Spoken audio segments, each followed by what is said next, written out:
+2। आज हम बात करेंगे मंडल कमीशन की। मंडल कमीशन मीन्स मंडल आयोग। बच्चों, मार्च 77 में केंद्र में मोरारजी देसाई के नेतृत्व में पहली गैर कांग्रेसी सरकार बनी। जनता सरकार ने पिछड़ी जातियों के कल्याण और विकास के लिए बिंदेश्वरी प्रसाद मंडल की अध्यक्षता में एक आयोग गठित किया और ये आयोग संविधान के अनुच्छेद 340 के तहत गठित किया गया था। इस आयोग के अध्यक्ष बीपी मंडल थे, जो कि एक एमपी थे, सांसद थे, इसलिए इसे मंडल आयोग भी कहा जाता है। और ये 1 जनवरी 1979 को स्थापित किया गया था। बच्चों, ये आपको याद रखना है क्योंकि ये आपसे मल्टीपल चॉइस या ऑब्जेक्टिव टाइप क्वेश्चंस में पूछा जा सकता है कि मंडल आयोग की स्थापना कब की गई थी। तो मंडल आयोग की स्थापना की गई थी 1 जनवरी 1979 को। अब आपसे क्वेश्चन पूछा जा सकता है कि मंडल आयोग किसे कहते हैं। जब आपसे ये क्वेश्चन पूछा जाएगा तो आप इसको इस प्रकार से एक्सप्लेन कर सकते हैं कि मंडल आयोग जो है वो श्री बीपी मंडल की अध्यक्षता में गठित किया गया था और 1 जनवरी 1979 को इसको एस्टेब्लिश किया गया था। और ये आयोग जो था वो सामाजिक व शैक्षिक रूप से पिछड़ी जातियों की स्थिति का जायजा लेने के लिए गठित किया गया था और उनके विकास के लिए उपाय करने के लिए कहा गया था। इस आयोग ने अपनी रिपोर्ट सरकार को दिसंबर 1980 में पेश कर दी थी। इस आयोग ने पिछड़े वर्ग के लिए 3743 जातियां चिन्हित की थी। 3743 कास्ट्स इसके लिए आइडेंटिफाई की गई थी और आयोग ने 3743 जो कास्ट्स आइडेंटिफाई की थी उनका मतलब था कि वो पिछड़ी हुई बताई गई थी। कैसे? सामाजिक व शैक्षिक रूप से पिछड़ी हुई, जो कि हमारी कुल जनसंख्या का 54% थी। इसका मतलब क्या हुआ? इस रिपोर्ट के अनुसार जो भारत की कुल जनसंख्या है उसका 54% भाग जो है वो कैसा है? सामाजिक व शैक्षिक रूप से पिछड़ा हुआ है, सोशली एंड एजुकेशनली बैकवर्ड है। जबकि अनुसूचित जाति और अनुसूचित जनजाति इसमें सम्मिलित नहीं है। एसटी और एससी जो हैं वो इसमें नहीं काउंट किए गए, ओनली अदर बैकवर्ड क्लासेस। अब हम बात कर लेते हैं कि इस आयोग ने, इस मंडल कमीशन ने क्या क्या रिकमेंडेशन की थी, क्या सिफारिशें की थी।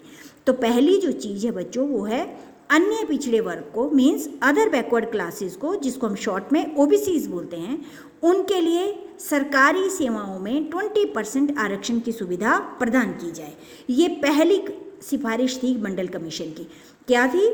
कि जो गवर्नमेंट जॉब्स हैं उन गवर्नमेंट जॉब में 27% रिजर्वेशन की फैसिलिटी जो है वो ओबीसीज को प्रोवाइड की जाए। दूसरी फैसिलिटी क्या थी?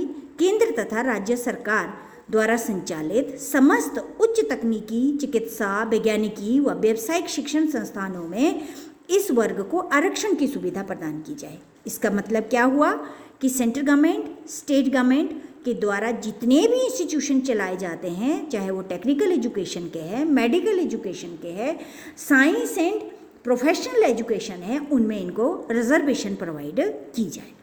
तीसरी जो चीज़ है वो क्या है? इन जातियों के सर्वांगीण विकास के लिए शिक्षा संबंधी समस्त सुविधाएं उपलब्ध करवाई जाए, कि इनको एजुकेशन से रिलेटेड ऑल फैसिलिटी प्रोवाइड की जाए ताकि इनका ऑलराउंड डेवलपमेंट हो सके।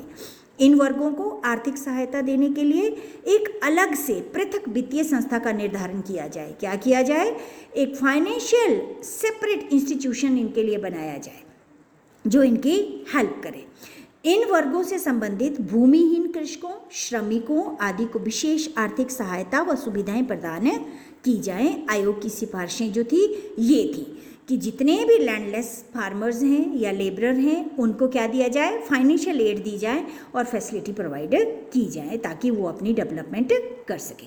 तो ये आपका 3 नंबर का और 5 नंबर का क्वेश्चन बनता है, what are the recommendations of the Mandal commission, कि मंडल आयोग की सिफारिशें क्या थीं। तो इसको आपने बहुत अच्छी तरह से समझना है और मैंने अपने हाथों से नोट्स बनाए हैं, आप इसको स्टिल करके इसका स्क्रीनशॉट लेकर के इसको तैयार कर सकते हैं। इसके बाद आपके पास आता है आयोग की सिफारिशों का कार्यान्वयन, implementation of Mandal commission recommendation, कि इनको लागू कैसे किया गया, इनको इम्प्लीमेंट कैसे किया गया। तो इसमें सबसे पहली बात क्या आती है कि नवंबर 1989, नवंबर 1989 में राष्ट्रीय मोर्चा की सरकार बनी और श्री बीपी सिंह जी बने प्रधानमंत्री। कौन बने प्रधानमंत्री? श्री बीपी सिंह जी। अब श्री बीपी सिंह जी, विश्वनाथ प्रताप सिंह जी थे, ने प्रधानमंत्री बनने के बाद 15 अगस्त 1990 को मंडल आयोग की सिफारिशों को लागू करने की घोषणा कर दी। आयोग की सिफारिशों को लागू करने के विषय में 1980 से ही राजनीतिक दलों में क्या था? मतभेद था, डिफरेंसेस थे, डिफरेंट पॉलिटिकल पार्टीज इसके ऊपर एक मत नहीं थी। अब बीपी सिंह की सरकार भी जो थी उसके अंदर भी जितने उनके साथी थे उनमें भी क्या था? इसके ऊपर डिफरेंसेस थे, बहुत से मतभेद थे। और ये मतभेद दो विषयों पर थे बच्चों, दो सब्जेक्ट्स थे जिनके ऊपर इनको डिफरेंसेस थे। पहला क्या था? सामाजिक, आर्थिक और शैक्षिक दृष्टि से पिछड़े वर्गों की नौकरियों में 27% रिजर्वेशन लागू किया जाए, इसके ऊपर डिफरेंस था। और दूसरी चीज़ थी कि आर्थिक रूप से कमज़ोर तबके के लोगों को 10% आरक्षण की सुविधा दी जाए, जिसका उल्लेख जो था वो आयोग ने अपनी किसी सिफारिश में नहीं किया था कि जो स्वर्ण जातियां हैं उनको भी, जो वीकर सेक्शन है, जो इकोनॉमिकली वीक है, उनको भी क्या दिया जाए? 10% रिजर्वेशन दी जाए। लेकिन सिफारिशों के अंदर इसको कहीं भी कहा नहीं गया था। जब ये हुआ, जब इसको लागू कर दिया बीपी सिंह सरकार ने, तो इसके परिणाम क्या हुए? अब हम देखते हैं what are the results after the implementation of the Mandal commission. तो देखिए क्या हुआ। इन सिफारिशों को लागू करने के साथ ही भारत में गृह युद्ध जैसी स्थिति उत्पन्न हो गई बच्चों। इंडिया के अंदर सिविल वॉर जैसी सिचुएशन हो गई। स्वर्ण जाति के जो लोग थे या जो छात्र थे वो आरक्षण की सुविधा का विरोध कर रहे थे, और जो पिछड़े वर्ग के लोग थे वो इसके समर्थन में थे। तो क्या हुआ कि दोनों एक दूसरे के सामने आ गए और इनमें क्या हो गया? लड़ाई होनी शुरू हो गई, विरोध होने शुरू हो गए।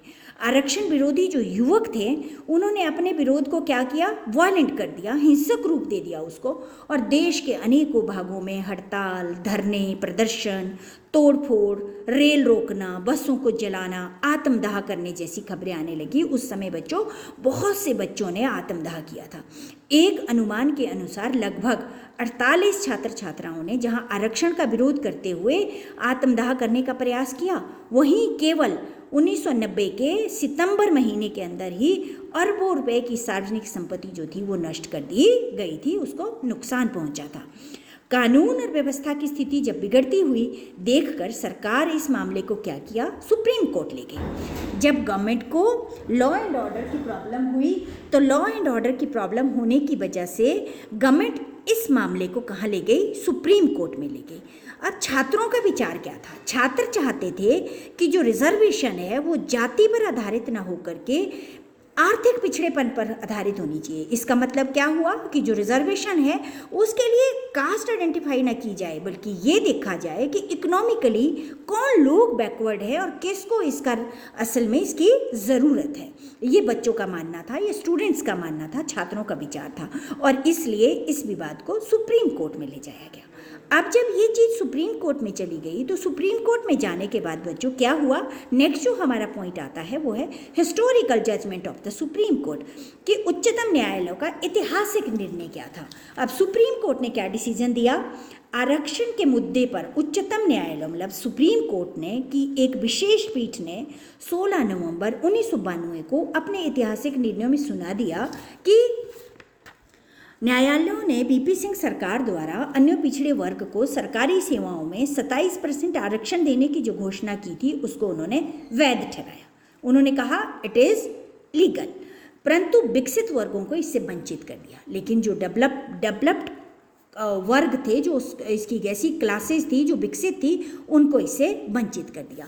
नरसिम्हा राव की सरकार आई उसके बाद, और नरसिम्हा राव की सरकार ने आर्थिक आधार पर उनकी जाति के 10% गरीबों को जो आरक्षण देने की घोषणा की थी उसको सुप्रीम कोर्ट ने रद्द कर दिया, और साथ में कहा कि जो रिजर्वेशन है वो 50% से ऊपर नहीं जाना चाहिए। टोटल जो रिजर्वेशन है वो क्या है? 27% किसको है? ओबीसीज को है, और 22.5% एससी और एसटीज को है। तो ये 50% से ऊपर जो है हम रिजर्वेशन को नहीं ले जा सकते। आरक्षण की सुविधा केवल प्रारंभिक नियुक्तियों के लिए ही सीमित है, पदोन्नति के लिए नहीं है। ये किसने कहा? सुप्रीम कोर्ट ने, कि जब आपको रिजर्वेशन प्रोवाइड किया जाएगा तो रिजर्वेशन जो है वो आपकी इनिशियल अपॉइंटमेंट के लिए आपको दिया जाएगा, आपको प्रमोशन में रिजर्वेशन का कोई बेनिफिट नहीं मिलेगा।